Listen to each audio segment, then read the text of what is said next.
Good morning dear student. पिछली video में हमने एक्सरसाइज 6.2 के फर्स्ट 3 क्वेश्चंस कर लिए थे। अब उससे आगे करते हैं। देखो, तो इस पार्ट में हम करेंगे एक्सरसाइज 6.2 के क्वेश्चन नंबर 4, 5 और 6 और इसके एग्जाम्पल्स। तो देखो, सबसे पहले फोर्थ क्वेश्चन पे आते हैं। देखो, फोर्थ क्वेश्चन हमारे पास है, in the given figure P Q parallel to S T. यहाँ पर जो ये लाइन है, ये लाइन पी क्यू इस लाइन के पैरेलल है एस टी के। पी क्यू आर ये एंगल 110 है और ये एंगल 130 है। आपको फाइंड करना है क्यू आर एस, यानी कि आपको ये एंगल फाइंड करना है। अब देखो, अगर हम इस डायग्राम को देखें तो हमें इस एंगल और इस एंगल के लिए कोई भी हमें इसमें ना रिलेशन पता लग रहा है, क्योंकि देखो ये इन दोनों लाइन के बीच में ना कोई ट्रांसवर्सल लाइन है। पैरेलल लाइन ज़रूर है पर कोई ट्रांसवर्सल लाइन नहीं है, तो इन दोनों लाइन से हमें कोई लिंक नहीं मिल पा रहा। तो अब हम क्या करेंगे, तो यहाँ पर हमें एक कंस्ट्रक्शन करनी पड़ेगी। तो देखो, कंस्ट्रक्शन मैंने क्या की, मैंने यहाँ पर एस टी या पी क्यू किसी भी एक लाइन के पैरेलल एक लाइन ले ली।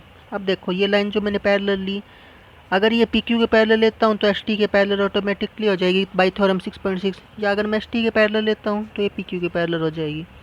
ऐसा क्यों किया? ताकि हमें इन दोनों लाइन्स में से किसी एक लाइन के लिए हमें एक ऐसा रिलेशन मिल जाए। तो देखो, अब पी क्यू लाइन और जो मैंने कंस्ट्रक्शन से ए बी लाइन ली है, ये दोनों पैरेलल है, ठीक है। अब देखो, तो हम ये लिख देंगे कंस्ट्रक्शन में कि हमने एक लाइन पैरेलल ड्रॉ की, parallel to S T passing through R. देखो, एस टी के पैरेलल है तो ये पी क्यू के पैरेलल भी होगी, ठीक है। अब देखो, सबसे पहले आपको पता है कि ये जो मैंने आपको बताया थ्योरम 6.6 से कि A B parallel to S T and P Q parallel to S T, this implies A B parallel to P Q. तो ये तीनों लाइन से आपस में पैरेलल है। अब देखो, तो अगर हम सबसे पहले यहाँ पर देखिए, हमें कौन सा एंगल फाइंड करना है, क्यू आर एस, हमें ये एंगल निकालना है। तो अगर मेरे को ये एंगल पता लग जाए तो मेरे को ये पता है कि ये पूरा एंगल अल्टरनेट बनेगा इसके साथ। तो देखो, सबसे पहले मैं ये एंगल फाइंड करता हूँ ए आर क्यू। ए आर क्यू कैसे? देखो, ये एंगल और ये angle same side interior angle है, हम इनको क्या कह सकते हैं, को इंटीरियर एंगल। और आपको पता है कि अगर दो लाइंस पैरेलल हो, और देखो ट्रांसवर्सल का काम कौन कर रहा है, Q R. Q R transversal है, ये दोनों लाइंस पैरेलल है, तो इस केस में इन दोनों एंगल्स का सम 180 डिग्री हो जाएगा, बिकॉज को इंटीरियर एंगल्स आर सप्लीमेंट्री। तो यहाँ से देखो 110 प्लस ए आर क्यू, और यहाँ से ए आर क्यू की वैल्यू क्या आ जाएगी, 180 माइनस 110 इक्वल टू 70। तो इट मीन्स ये एंगल जो है आपका कितना आ चुका है, 70 डिग्री ये आ चुका है। अब देखो, ये 70 आ चुका है। अब मैंने आपको बताया था, देखो ये जो एंगल है और ये एंगल है, ये दोनों एंगल अल्टरनेट है। रीजन, क्योंकि एस टी लाइन और ए बी लाइन पैरेलल है और ट्रांसवर्सल आर एस है, तो ये दोनों लाइन्स अपोजिट साइड्स में है एंगल, दोनों अपोजिट एंगल्स। तो फिर क्या होगा, ये दोनों एंगल्स इक्वल होंगे, अल्टरनेट एंगल्स। तो देखो, एंगल ए आर एस बराबर angle R S T. R S T की वैल्यू में पता है 130। तो ए आर एस, देखो ए आर एस में कौन कौन से एंगल है, ए आर एस में यहाँ पर ए आर क्यू है और दूसरा ये है, तो इन दोनों एंगल से बना है। तो ए आर क्यू की वैल्यू आपको पता है 70 plus Q R S is equal to 130। तो यहाँ से 70 इस तरफ आकर माइनस का हो जाएगा, 130 माइनस 70 इज इक्वल टू 60। सो आपको यही फाइंड करना था, क्यू आर एस। अब आ जाए नेक्स्ट क्वेश्चन पे। देखो, बिल्कुल इजी क्वेश्चन है। A B parallel to S C D है, ए पी क्यू 50 डिग्री है, पी आर डी 127 डिग्री है, फाइंड एक्स एंड वाई। तो देखो, सबसे पहले हम इस डायग्राम को से ही समझ लेते हैं। देखो कितना इजी क्वेश्चन है। आपको ये लाइन और ये लाइन पैरेलल मिल रही है, सबसे पहली बात, ठीक है। जब ये दोनों लाइन पैरेलल मिल रही है तो यहाँ पर आप देख रहे हो कि फिर ये ट्रांसवर्सल है पी क्यू। अगर ये पी क्यू ट्रांसवर्सल है तो देखो, ये एंगल और ये एंगल अपोजिट साइड्स में, और ट्रांसवर्सल के अपोजिट साइड्स में जो एंगल होते हैं वो कैसे एंगल होते हैं, अल्टरनेट। क्योंकि line A B parallel to C D है तो अल्टरनेट एंगल्स भी इक्वल होंगे। तो यहाँ से आप समझ गए होंगे कि एक्स की वैल्यू कितनी आएगी, 50 डिग्री, ठीक है, क्योंकि अल्टरनेट है। अब देखो, ऐसे ही अगर मैं इस ट्रांसवर्सल को लूँ पी आर को, तो ये एंगल और ये एंगल ये भी इक्वल हो गए, अल्टरनेट इंटीरियर एंगल। तो देखो, इस पूरे एंगल की वैल्यू कितनी है, ये पूरा एंगल जो है ये है 50 प्लस वाई। और ये है 127। तो यहाँ से 50 + y = 127। अब अपने क्वेश्चन पे आ जाते हैं। देखो हमें पता है A B parallel to C D और पी क्यू ट्रांसवर्सल है, तो यहाँ से हमने x की वैल्यू निकाली 50।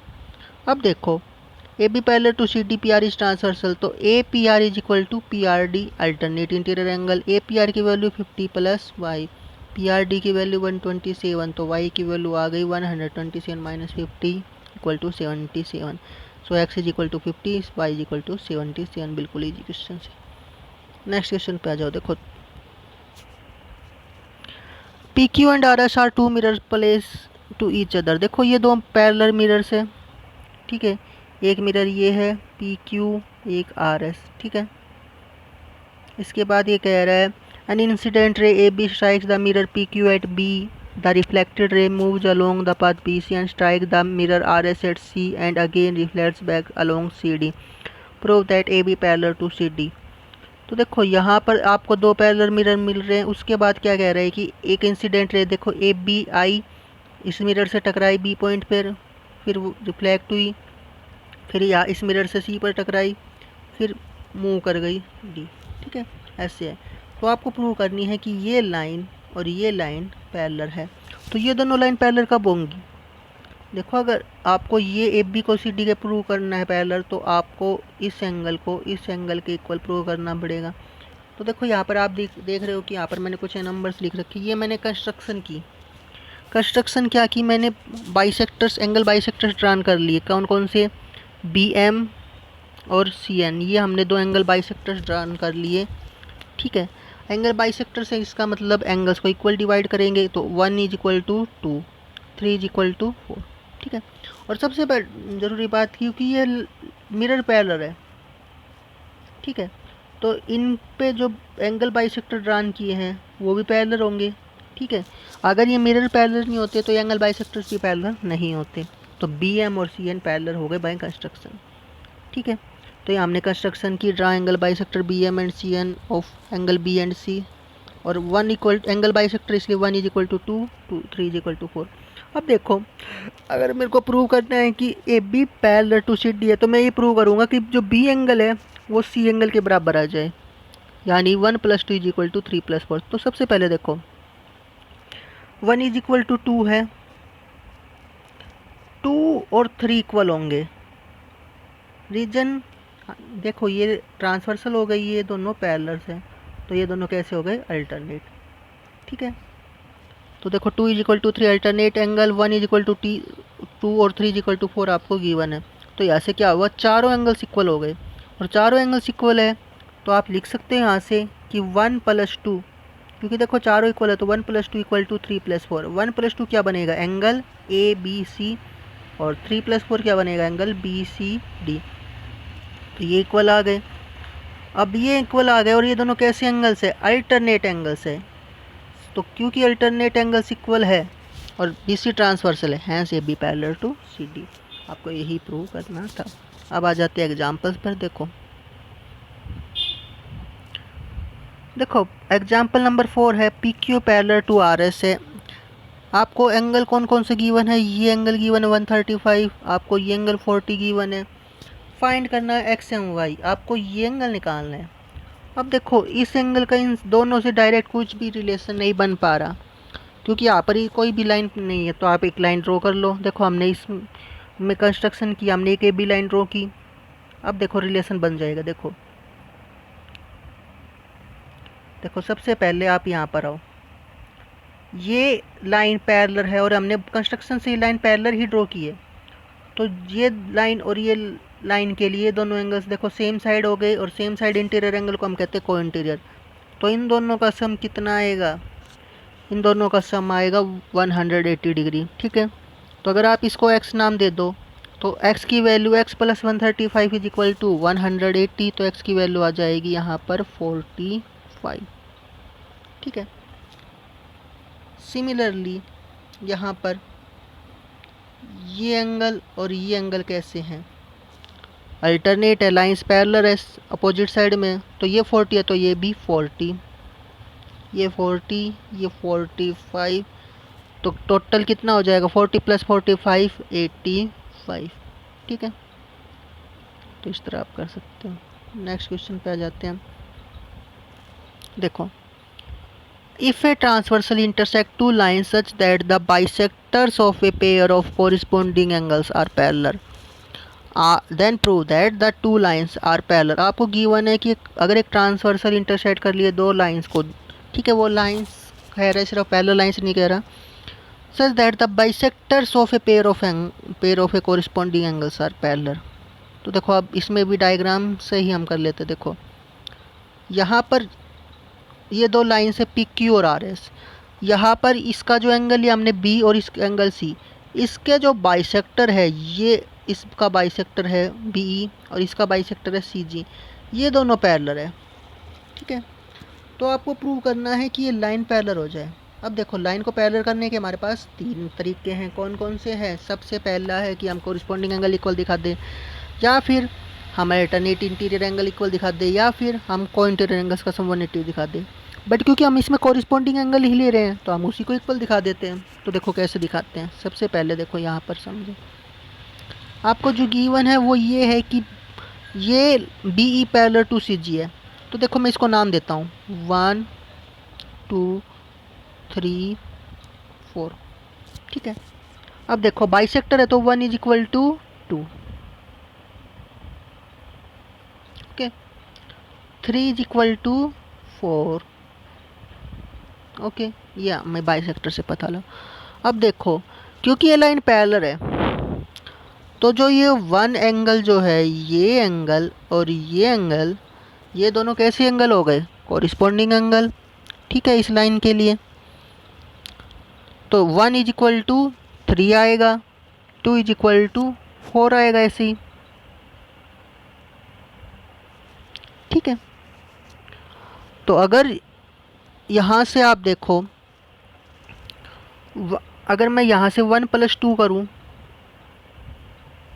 तो वो किसके बराबर आएगा? 3 + 4 के।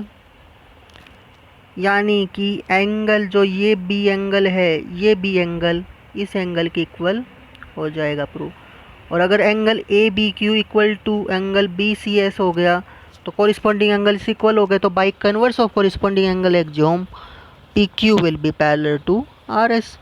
ठीक है, नेक्स्ट एंड लास्ट एग्जाम्पल है, A B parallel to C D है, C D parallel to E F है, बी ई एफ 55 डिग्री है, and find X Y Z. आपको एक्स वाई जेड की वैल्यू निकालनी है। तो देखो सबसे पहले इस डायग्राम से ही करते हैं। देखो आपको पता है ये लाइंस पैरेलल है, देखो ये लाइन इसके पैरेलल और ये इसके पैरेलल, तो ये तीनों लाइंस आपस में पैरेलल हो गई। ठीक है, सबसे ज़रूरी बात। अब देखो यहाँ पर आप देख रहे हैं ये लाइन पैरेलल है और ये लाइन पैरेलल है। ये कौन सी लाइन होगी? ट्रांसवर्सल। और ये दोनों सेम साइड एंगल हो गए, तो इन दोनों का सम कितना होगा? y + 55 will be 180। तो y की वैल्यू यहाँ से कितनी आएगी? 125। अब देखो ये दोनों लाइंस भी पैरेलल है तो x और y कैसे एंगल हो गए? कोरिस्पोंडिंग एंगल, सेम साइड पर है, सेम पोजीशन पर है। ठीक है, तो x और y की वैल्यू भी इक्वल होगी 125। ठीक है, अब देखो यहाँ पर ये 125 है तो ये लीनियर पेयर एक्सियोम से यह जाएगा 55, ये 55, ये 90, इन दोनों को जोड़कर इसमें से सेपरेट करेंगे तो आ जाएगा 35। या आप ऐसे भी कर सकते हो कि ये एंगल और ये एंगल को इंटीरियर एंगल हो गए, तो ये 90 है तो 55 + जेड भी कितना आ जाएगा? 90। और यहाँ से आप जेड की वैल्यू निकाल सकते हैं। तो आप किसी भी तरीके से निकाल सकते हैं। सो आई होप आपको ये समझ में आया होगा। Good luck.